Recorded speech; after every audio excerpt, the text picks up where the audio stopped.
Okay, so this is going to be going over participles, and participles are adjectives, but they are verbal adjectives, and we have actually seen them before.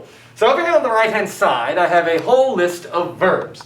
Pertereo, laboro, sedeo, lacrimo, paro, latro, commoio, naro, opprimo, and quadro.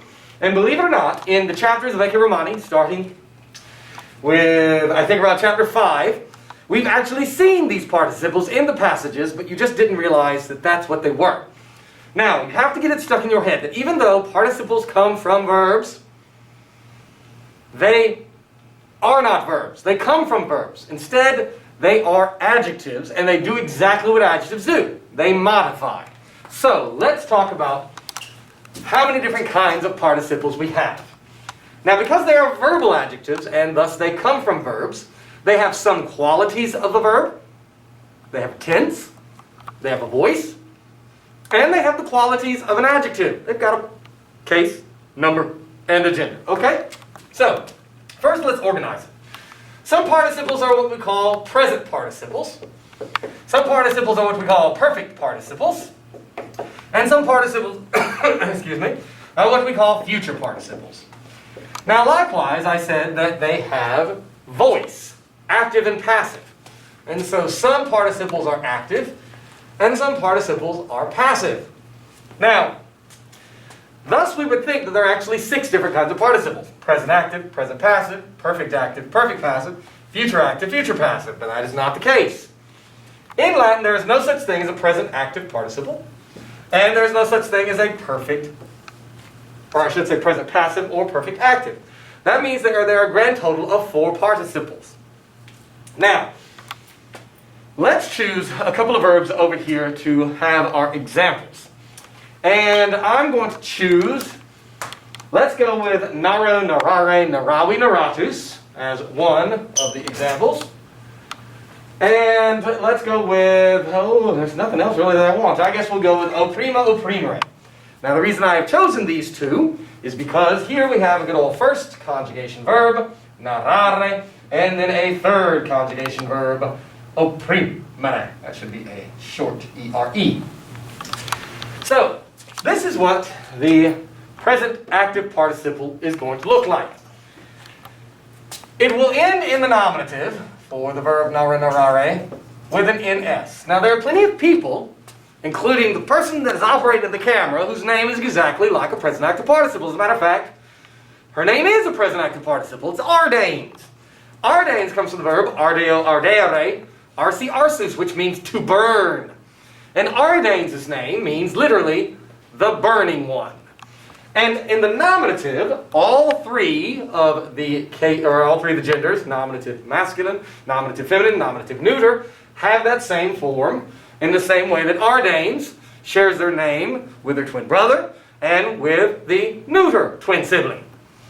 So therefore, the genitive for a adjective like ardanes or narans, and let's go with opprima, opprimere, opprimanes, has to be given as well in the dictionary entry so that we know what the stem is. And so therefore,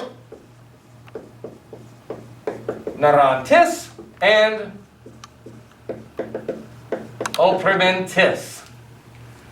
Now, the translation of the present active participle is going to have simply the translation of verbing. Now, let's be clear about this. Whenever you see a present active participle, how are you going to recognize it? Well, the answer is because of the form, but particularly in the nominative, you'll see that NS. And then in the all other cases, you will see the NT as the last 2 letters of the stem. The NT as the last 2 letters of the stem, and it is on that, then, we will put our ending. So let's go over here to my chart, in which you would have masculine and feminine for the present active participle. The reason why I can do that is because, remember, they would be the same, and then you have the neuter, and it would look like the following. Narans, narans, narans. And then, of course, narantis, narantis, narantis. And that would be naranti, naranti, naranti. This is not exciting stuff. as I just write up the endings, but you need to see them. Narantim, narantim. Narans, remember that the neuter, nominative and accusative are identical, and then narante, narante, narante. And actually, I'm not going to write them all out because of time. But narantes, narantes, narantes. My point is this. In that, do you see how you will recognize it by seeing the NT last two letters of the stem, third declension ending. NT, third declension ending. NT, third declension ending. NT, third declension ending. And even though they all have different forms, because of the possibility of whatever they are modifying, they need to be able to agree with it in the case. So therefore, all 5 cases. Number, both singular and plural, and gender, the form might change, but the translation does not. Telling, telling, telling, of the, telling, whatever. But you don't have to say of, it's still telling, telling, telling, telling, telling, telling, telling, telling, telling, telling, telling, telling, telling, telling, telling, telling, telling, telling. And if I were to write the rest of them out, it would be telling as well. But again, the word telling describes something. So for example, I see the man, in the accusative, telling the story to his grandson. Or, I gave money to the girl, telling the story to her brother. I see the dog of the woman telling something to somebody. Telling. If you were to include a helping verb to that word telling, is telling, are telling, am telling, then you have made it a part of a verbal expression. And that is not what participles are. Participles are not verbs. They are from verbs, but they obviously, as adjectives, modify. So let's be clear. The verbing whatever. And I'm going to give you an example of this in a moment. Let's move on to the next kind of participle. Next, you have the perfect passive participle. The perfect passive participle is the 4th principal part. So I go over here for my verbs nara, narari, narami, naratus. Look at every single 4th principal part. Us, a, us, a, us, a, The 4th principal part is not a verb. The 4th principal part is an adjective. And it's a first and second declension adjective. Now the present active participle was a third declension adjective. The perfect passive is going to be a first and second. So over here, naratus aum, I would write exactly that. Naratus, narata, naratum. And I'm going to show you examples of both of these two participles in Ecce Romani in just a moment, so that you can see how they function. And then for this one it would be oppressus, oppressa, oppressum. Now how do you translate? It will be translated having been verbed. Now I'm not going to write all of the forms, because heaven's sakes, if you don't know your first and second declension endings, I wonder what you've been doing for over a year in my class. But as you can imagine, it would be naratus, narati, narat, and so forth and so on. Narata, naratai, narata, and so forth and so on. Now I can put in parentheses the having been part, and the reason I can do that is because to say the story, which story? The story having been told, or the story told. So Sextus got scared, became scared, because he listened to the story, naratum, because it would be, of course, the direct object, fabulam, naratam, actually, having been told by the soldier, back in that chapter 20-21, or the story simply told by the soldier. So do you see how the difference is there? Now, down here you have the future active participle. And as a matter of fact, Ecce Romani, sometimes for the 4th principal part, will not give you the perfect passive participle. Instead, it will make the 4th principal part the future active participle. And the reason being is that when you have a verb that is intransitive, in other words, does not transfer action onto a direct object, we in English have a hard time conceptualizing it being passive, and so therefore it won't make it a perfect passive participle. A great example of this would be the verb to run. Ekiromani will give you the principal parts. Kuro, kurvere, kakuri, and then the fourth principal part, ekiromani, kursurus, which you're about to see, that is the defining characteristic of the future active participle, when in truth it is cursus. And the reason being is that for it to be passive, obviously active it is to run, but passive to be run. We have a hard time making intransitive things in English passive, but that's what it is.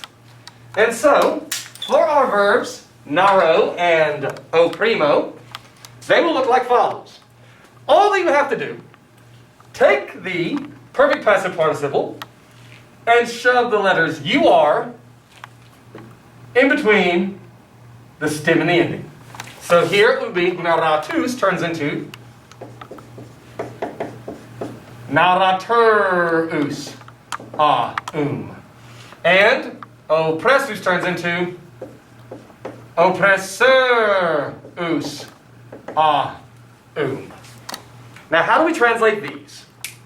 Well, it will translate about to verb. So, Sextus was staring at the soldier, militem, and which soldier? The soldier, naratum, about to tell the story. It's the about to tell a story soldier. And like I said, I'm going to give you an example of these in just a moment with the verb yakio yakare in sentences.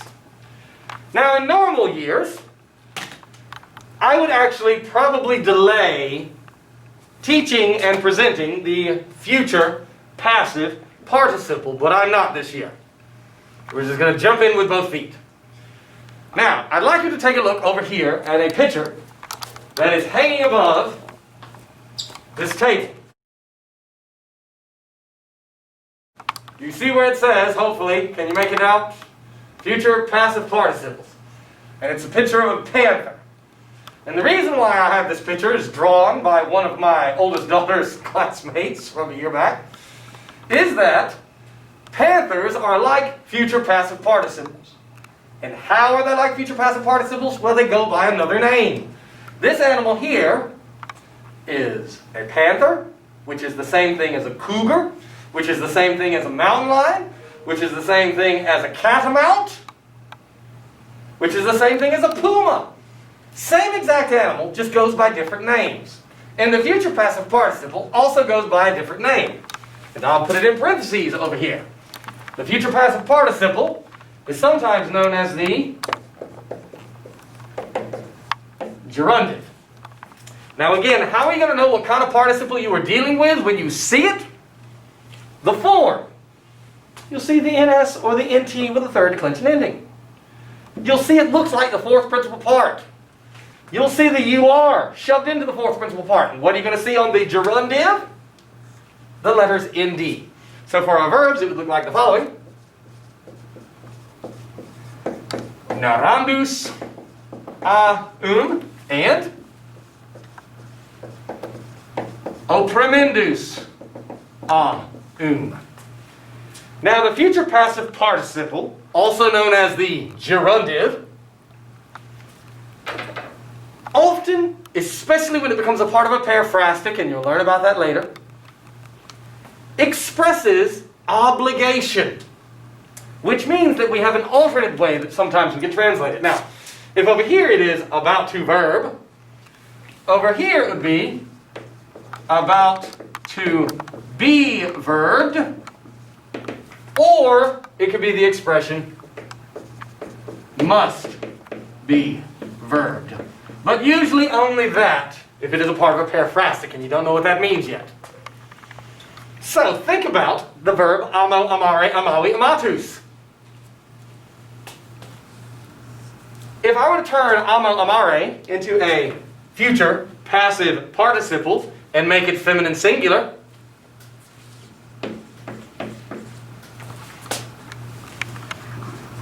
all of a sudden we see why people are named Amanda.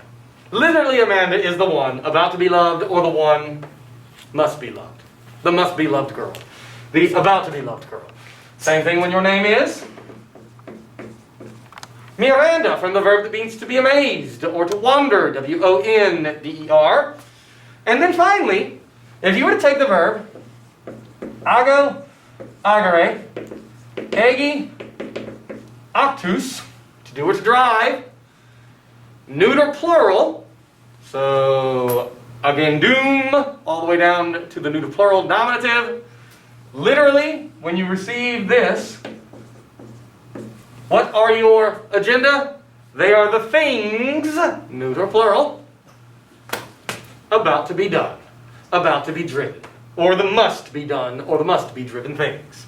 So these are the forms. How are you going to recognize them? In S or NT with a third declension ending, the fourth principal part with a UR shoved into it, and the ND. And the translations are verbing, telling, having been verbed, having been told, about to verb, about to tell, and about to be verbed, about to be told, as it were. All right, in the next segment, we will look at some specific examples. Thanks. Okay, now we're going to look at some specific examples of context with the verb over here in the actual yakio, yakare, yaki, yaktus, aum. So remember, the present active would be yakienes, yakientis. What in the world? I'm going to put the genitive ending on there. I don't know why I put the accusative. The fourth principal part, perfect passive participle, yaktus aum. The future active participle, yakturis aum. And yakiendus, the future passive, which remember is referred to as the gerundive. Now, we're first going to start with this sentence here. And this sentence here. And so I would like for you to look at me, all of you, and you can probably say, the students see the teacher. Now the teacher can be described in several ways. The loud teacher, the angry teacher, the loquacious teacher. But here, if I'm like this, I'm a particular kind of teacher. And that would be that I am a, modifying that with yakturum, yakturum. So what teacher do you see? You see the teacher about to throw the markers. And so I am literally the about to throw markers teacher. Now in English, when it is a regular old adjective, we like to put the adjective before the word that it modifies. So again, ordains, a present active participle, videoing me, right before Latin 2 begins, 7th period. She is wearing a pink shirt instead of a shirt pink. But when it is a participle, a verbal adjective, very often in English, we like to put it after the word it modifies. So yes, the students see the about to throw the markers teacher, or the students see the teacher about to throw the markers. Likewise, number 2, we can put our future passive to modify markers, and it would be yaki in, and then I need to modify it, os, and by the way, there's no such word as markerus, I just made it up, but here it is. And here, whenever you have a or ab, plus an ablative hanging around a passive verb or participle, it is what we call the ablative of personal agent, the doer. When something is passive, the subject doesn't do the action, so we got to figure out who did, and it's the agent.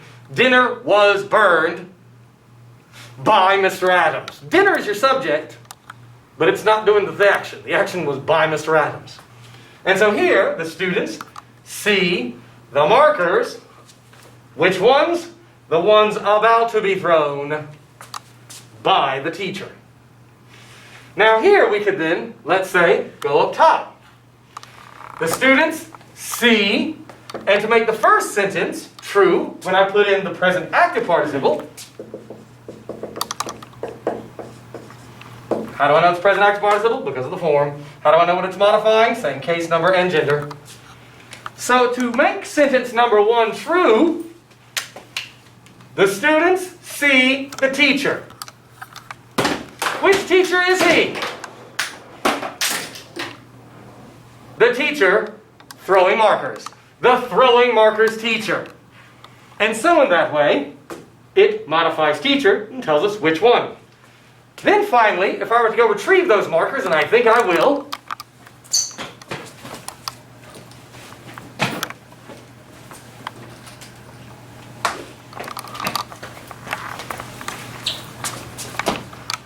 I picked them off the ground. Why?